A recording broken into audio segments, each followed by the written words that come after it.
Komið í sæl, Ingvar heiti ég, Jóhannesson, og ég ætla að halda áfram að koma með skákefni sem að menn hafa volandi gagn og gaman af. Í þetta skipti ætla ég að fara yfir sögulega skák, fræga skák, og hún á milli Robert James Fischer með hvít og Boris Spassky með svart. Þetta eru einví aldarinnar 1972. Ég bið mikið að fá beiðnir, endilega senda mér tölvupóst eða skilaboð á Facebook eða bara undir vídeóin. Fekk beiðnum að skoða akkurat þessi skák. Þetta er 7. skákin og hún er svona, með frægari skákum úr þessu einví, og til að mynda í myndinni Pawn Sacrifice sem að fjallar þetta einví, bandarísk mynd með hvað heitir hann aftur? Tobey Maguire, sem að leikur Fischer. Þar er mér talað um 7. skákina sem er svona ótrúlega fallega skák, og hún er það kannski engin svona fórnaskák eins og í eldgamla daga, en svona falleg pósaskák, svona stöðuleg skák. Og í myndinni þá er stendur Spassky upp og klappar fyrir Fischer. Ég veit nú ekki efast að það sé sögulega rétt, en það er önnur saga. Þegar hér er komið við sögu í einvíinu, þá er staðan 2,5. Það er jafnt. En Fischer er svona aðeins byrjaður að býta frá sér. Eins og frægt er orðið, þá tapaði hann fyrstu skákinni eftir frægan afleik, þar sem hann tapaði manni í endatabli. Í annarri skákinni mætti hann ekki til leiks, sló svo frá sér í 3. skákinni, vann jafntefli 4. skákinni, sem er mikilvægt svona inngangur af þessari skák, og svo vann hann 5. skákina, þannig að það var jafnt. Í 4. skákinni þá er Fischer með hvít og leikur E4 sem hann gerir náttúrulega alltaf. En þar lenti hann í vandræðum, teldi sitt uppáhaldsafbrigði, sósinafbrigðið. En þar hafði Geller, sem var aðstofamaður, frábær skákmaður, Efim Geller, hann var aðstofamaður Spassky í einvíinu, og hann hafði undirbúið með Spassky góða leið gegn sósinafbrigðinu. Nema hvað, Spassky fekk fína stöðu, en á einhverju tímapunkti hugsar hann sig í 45 mínútur og fer ekki leiðina sem að Geller hafði undirbúið með honum, og Fischer er sleppa með jafntefli. Þannig að þetta er svona kannski ákveðið vatnaskil. Og svo aftur núna í 7. skákinni að þá ákveðið Fischer og kemur Spassky vel á óvart með því að leika C4. Í undirbúningi fyrir einvígi þá hafði Spassky langmest einblínt á E4, þar sem að Fischer leik alltaf E4. En Geller var sig, og hann vildi eiginlega að Spassky eyddi meiri tíma í að vera undirbúin fyrir allt. Þó að Bobby hafi eiginlega nánast alltaf leikið E4, notað það í áskorandi einvíunum, þá hafði hann alveg leikið C4, til dæmis á móti Polugevski 1970 í millisvæðamótinu. En hann kom óvart með því að leika C4, og Geller hefði var að við og sagt, hvað ætlar að gera ef hann kannski leikur D4?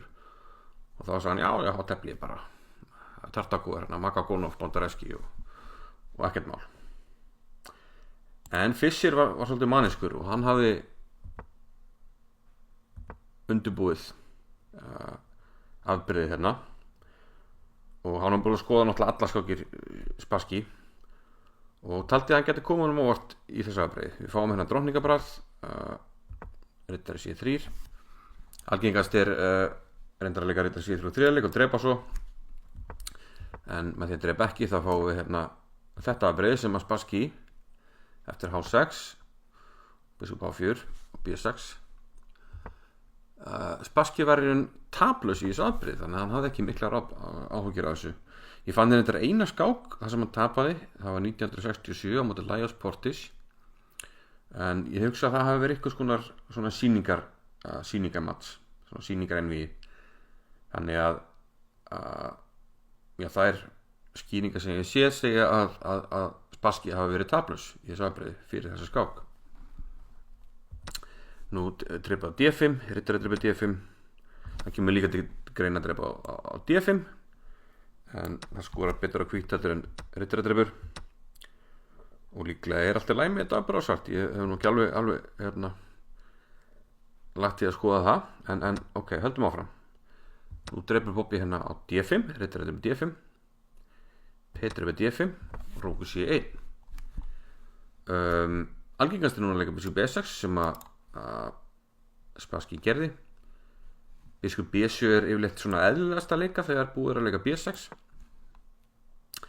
en svartur getur lent í smá vandræði með liðskipar hérna eftir dróning A4, af því að rittarinn hann kemst ekkert auðvitað út. Hann voni hérna á biskupnum, en ef hann fer hér þá getur við líklega drepið hérna, og ef hann fer hér þá er þetta peðið hérna, rittarinn fer hér þá er þetta peðið onni. Þetta er svona smá vandræði, og þetta skorar mjög vel að hvítan, 72% í gagnagrunum. Þannig að biskup B6 virðist vera leikurinn. Þá kom hérna dróning A4 hjá Bobby, og það er sama hugmyndi með rittar A4, að þessi rittar á ekki öllum að komast út. Þetta er valdað, og hér þá er þessi onni. Sama á það. Þannig að svartur leikur C5, og hugmyndin er bara, klára liðskipan. Eins og, þið kannski munið úr myndbandinu þar sem við tölum byrjanir, það er að koma mönnunum út og klára liðskipan, þannig að Spassky er að reyna það með C5. Bobby leikur dróning A3, það setur pressu á þetta P hérna, þetta þarf að valda, og svartur leikur Róku C8. Rittari D7 er eðlulegu leikur, en þá kemur þessu svona smá pressa á miðborðið, og það er að drepa hér, en Róka fljótlega, og hvítur með svona smá pressu. Róku C8 hefur verið algengara leikur hérna í fræðunum, og þá kom þessi leikur hjá Bobby, biskup B5. En fram á því hafði biskup E3 verið algengast leikurinn, en Fischer hafði séð skák þar sem að Furman, sterkur skákmaður, var einmitt að tefla við Geller sem var aðstofamaður Spassky í einveginu, og hann vann tiltölulega auðvitað sigur á Geller. Sú skák teldist alveg eins og þessi skák gegn Spassky. Báður leikur hérna A6, hér var drepið og stöðtrókun. Það er nokkuð samt aðeins að fara tilbaka hérna í staðin fyrir A6. A6 er einn leikur sem að hvítu vill þynga fram, og hérna sé svona eiginlega eru kannski möguleg vatnaskil í einvíginu af því að, Geller hafði tapað þessari skák, og hann hafði skoðað þetta afbrigði með Spassky, segir sagan, en Spassky var bara svo kærlaus að einhvern veginn bjóst við E4, þannig að hann var ekkert að leggja mikla áherslu á þetta, og virðist hafa bara gleymt þessi stúderingum. En einu ára eftir einvið þá teflir Geller með svörtu á móti Timman hafði hvítt, og hann, bara apa hérna upp eftir Fischer. En þá leik Geller leiknum sem að þeir áttu að hafa undirbúið gegn Fischer, en Spassky ykkur hluta vegna glemdi, eða myndi ekki, sem er náttúrulega samanleitur. Og hugmyndin með dróning B7 er að gefa hennar peð á C5, og eftir rittar A6 þá var svartur rosalega gott spil hérna. Til dæmis ef dróning C6 sem lítur eðlilega út, þá er bara drepið, Róku B8. Hvítur á mjög erfitt með að valda hérna. Ef hann leikur B3 þá kemur rittari B4, svartur vinnur peðið tilbaka, stendur betur. Í skákinni hjá Timman þá leika hann ekki dróning C6, hann drap á A6, reyndi að einfalda hérna með dróning A3, en Geller hélt pressunni hérna, dróning C4, halda komum á miðborðinu, og eftir dróning G4 og þennan kröftuga leik D4 þá vann Geller glæsilegan sigur, og tölvan staðfestir að D4 er sterkast leikurinn og svartur stendur betur. Þannig að þetta var jarðsprengja sem að Geller hafði reyn undirbúið, en Spassky gleymir, og þetta er kannski mjög mikilvægur punktur í einvíginu. Hvað hefði gerst ef að Spassky hefði munað sitt, haldið jafntefli, jafnvel unnið, hver veit. En allt í lagi A6, og nú eru aftur í skákinni Fischer Spassky, og ennþá í skákinni Furman Geller sem teldist nákvæmlega eins. Rókur A7, biskupin tilbaka, og þetta tímatap að leika biskupin hér og hér er með ráðum gert. Hugmyndin er að peði hérna stendur aðeins verð, bara því að veiki reyti, veiki þennan reyti hann til dæmis, og hrókurinn stendur ekkert endilega vel á Asju. Og ennþá svona smá vandamál að koma riddarinn út. Ef hann fer á C6 þá var peðið onni, og í skákinni ef hann fer á D7 þá far hvítur annar möguleika, eins og við sjáum núna, riddari D7. Hérna leik Geller A5 í sinni skák og tapaði. Bara renna hrætt yfir það á móti Furman, bara svona til að sjá vandamáli sem svartur í. Það var svona þessi pressa með barnu. Hvítur tvöfaldar hrókana, setur pressu á þetta sem við köllum hangandi peð, hanging pawn, sérna, hanging pawn duo. Og það eru mikið uppskipti, og endanum vann Furman hérna peðið á D4, fyrst leikin F4 til að koma kongsa út, og hérna bara peðið yfir, og algjöru stöðu yfirbyrðir, og Geller gafst upp. Þannig að eitthvað svona hafði Fischer í huga, en Spassky teldi aðeins betur, hann leik riddari D7, en þá kom þessi leikur riddari D4. Nú fer sér hérna riddarinn á D7, hann skilur drottningun eftir óvalda, þannig að við getum leikið riddari D4 hérna, sem Fischer gerði. Og nú kom drottning F8 hjá Spassky. Leikur eins og riddari F6, að þá var svona mjög leiðileg pressa enn og aftur á þessi peð hérna, með öllum þessum mönnum. Þannig að Spassky afriður að leika drottning F8, og þá er hugmyndin alltaf bara að drottningin er núna völduð með öllum þessum mönnum, þannig að hvítur þarf að berjast við með hennar riddara. Og Fischer, hann brást kröftulega við, hann drap hérna á E6, og það er mörg dæmi það að Fischer hún þótti mjög vænt kongsbiskupinn sinn, eiginlega með hvítu og svörtu, og það eru margar fræðaskákir þar sem að hann hérna sýnir í raun fram á að bæði nota kongsbiskupinn sinn og eins sýnir fram á stöður þar sem biskupinn er sterkari riddarinn, til dæmis frægt endatafla móti Taimanov sem væri gaman að skoða hérna líka, þar sem að sýnir fram á yfirbyrði biskupsins á móti riddaranum. En hérna kom mjög kröftugur leikur hjá Fischer, hann leikur 1-4, og hugmyndin er hann styrti í raun peðastöðu svarts, en nú ætlar hann að brjóta hann upp. Þegar hann drap hérna E6 styrti hann stöðuna, en nú ætlar hann að brjóta hann upp. Og hugmyndin er náttúrulega að þegar þú opnar tablið þá eru biskupinn öllu sterkari. Persónulega finnst mér næsti leikur svona að gera þetta frekar vanlegt að hvítan, en svartastaðan hún virðist vera nokkuð erfið nú þegar. Leikinn sem kom til greina hérna er D4 eins og Spassky lék. Tal stakk upp á C4, en eftir drottning H3 þá virðist hvítur halda ansi vænlegri stöðu, til dæmis hrókur C6,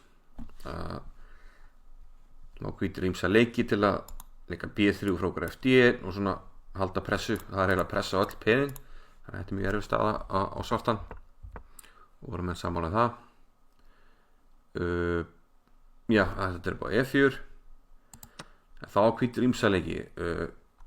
Max Öve sagði í sínum skýringum að biskup C4 væri á leikurinn, og ég held að línunum hans hafi verið eitthvað á þessa leið, og F3, svo drepi hér og svo framvegis. En tölvuapparatinn er ekki alveg sammála því, og eftir hérna D-drepur E4 þá vilja apparatinn F3 er athyglisverður leikur, opna línur og eins drottning H3 og með pressu hérna, og hvítur á að standa nokkuð betur. Þannig að margir vilja meina samt að D4 sé svona upphafið að endunum hjá Spassky. Nú kemur F4, og hugmyndin er að ná þessari peðastöðu sem að náðu í skákinni, leika hérna E5, og ég hef ekki búin að spá í því að þá erum við eiginlega komin aftur í gömlu góðu Capablanca regluna, að stilla upp peðanum svona svörturöðum. Þessi svona skipta minna máli, þetta er svona framvarasveitin hérna, en þarna vinnaði betur með biskupnum, er ekki fyrir, taka reyti af svarta riddaranum og menn vinna verið saman. Svartur er á seinna að leika E5, hann myndi vilja leika E5 ef hann gæti, en hann leik drottning E7, ef hann leikur E5 þá getum við drepið, sama hrókur setur á drottninguna og svo getur fyllt eftir að ýmsar vænlega leiðir en til dæmis biskup C4, E6 er líka vænlegu leikur, sem sagt hér að leika E6 en hrókur F7 virðist vera hartnær runni að hvítan samkvæmt tölvunum. Þannig að Spassky valdi hérna drottning E7 og þá leik Bobby E5. Mögulegt er að drottning H3 sé bestu leikurinn. Einhverjar ofurtölvur hafa að því að virðist komast að því, en E5 er svona, þetta er svona mennskileikurinn, algjörlega í takt við það að virkja þennan sem best, binda þennan niður og setja meiri press á stöðuna. Drottningi mögulega hérna yfir meiri pressu og svo með tíð og tíma kannski að leika F5 til að opna tabli. En hér margir vilja minna að D4 sé svona mögulega vafasamur, mögulega afleikur, en Kasparov vil meina að hrókur B8 sé svona the moment of no return, að mögulega hefði hann geta hérna barist aðeins betur með því að leika rittari B6 en hvítur stendur þá ansi vel og valdi Kasparov með svona leið á hvítan og við sjáum að svona ýmsar vænlegar leiðir að fæðast að sækja hérna þessa skálínu svo með tíð og tíma ég vil leika F5 og það er klárt að hvítur stendur betur hér en hefði mögulega verið meiri baráttu. Spassky leik hrókur B8 en þá kom biskup C4 og þessi biskup er algjör stórbreyti og eiginlega ennin Bobby Fischer skokkin þar sem við sjáum valdi hjá biskupnum. Það fór mjög vel með biskupana eins og ég sagði á drottning H3. Drottningin hefur lokið þessu verkefni sem var hér, það var að setja pressu hérna á miðborðið. Nú hefur hvítur náð svona að stabilisera miðborðinu og vill fara að sækja hérna kóngsvagnum. Eiginlega ekkert verkefni hérna lengur, þannig að hann hendi drottningunni yfir. Mikilvægt að svartur hefur ekki tíma til að drepa hér sem að Spassky gerir ekki því að þá bara þetta er mjög erfið staða og til dæmis að Kasparov vil leika hrókur C1 en tölvunar í dag vilja leika F5 og hugmyndin er að eftir rittari til F5 þá er F6 mjög sterkur. Það því við tökum hér þá getum við tekið með skák.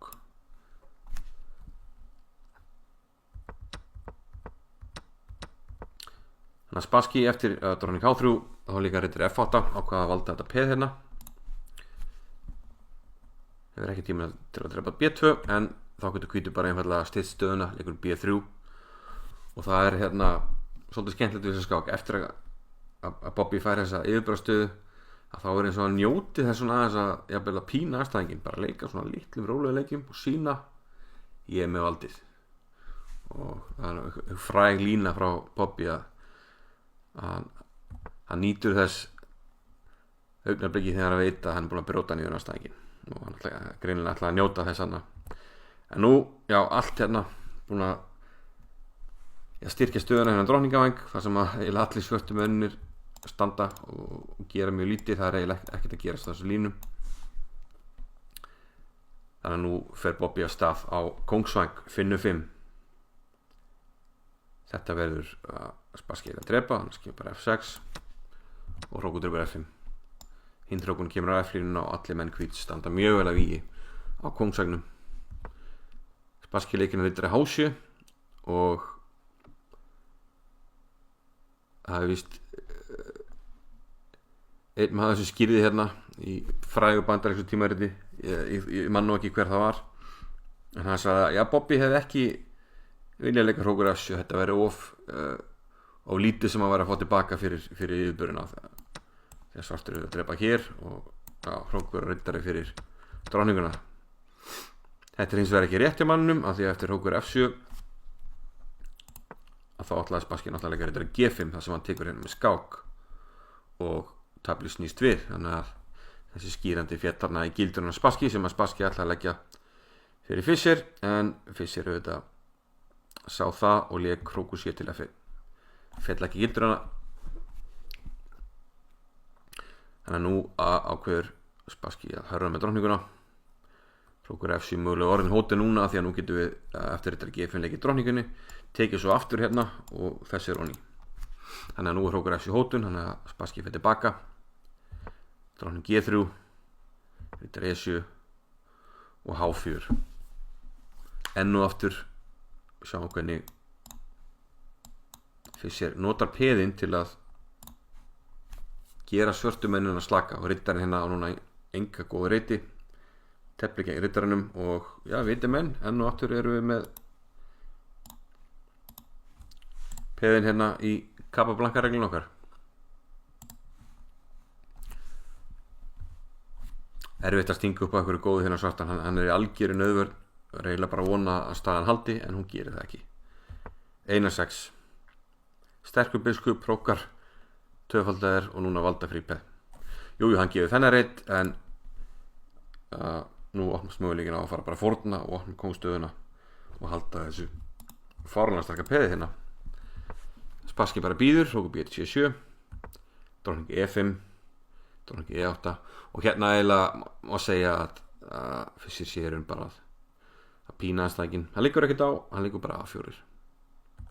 Það er ekkert að gera þessu drottning á eng en hann kemur upp fyrir að svartur leiki A4 á svo sem engin hótun en hann sýnir bara, ok, ég er með valdið, hvað ætlar að gera. Svartur getur eiginlega ekki leikið hérna, þetta er F6 sem hann gerði ekki, þá drepum við bara, drepum sem er hrók, hóttum fráskák, kongurinn er allt á berskjaldaður og muni gera og svartur muni ekki ráða neitt við neitt hérna. Eftir A4 leik Spassky drottning D8, þá Hrókur 1 til F2, drottning E8 og Hrókur 2 til F3.